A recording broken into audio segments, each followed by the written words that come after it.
Bababa na ako dito. Sa Western kasi nagpadala si Mama. Sige, sa ibang padalhan naman ako. Sige.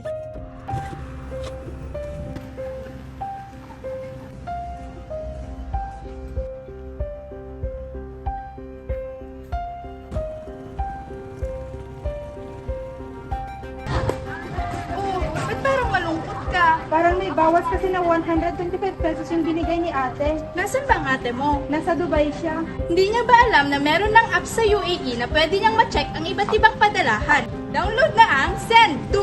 Ito ay parang rate calculator na makikita mo kung magkano ang dapat exact mare-receive ng family mo. Maging ikaw, pwede mo nang i-check dyan kung magkano dapat yung mare-receive mo.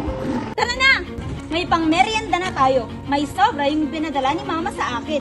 Nagtataka nga ako, pareho lang naman yung dirhams na pinadala niya sa akin, pero mas malaki ng 700 pesos yung na-receive ko ngayon. Akalain mo yun? Yun na nga, sinasabi ko kay Liza. Kasi kapag may Send2 app ka, mas makakatipid ka. Hindi lang yan ngayon, kundi sa mga susunod pa nilang padala by just checking the app in 1 minute. Sabi nga nila, Bago ka magpadala!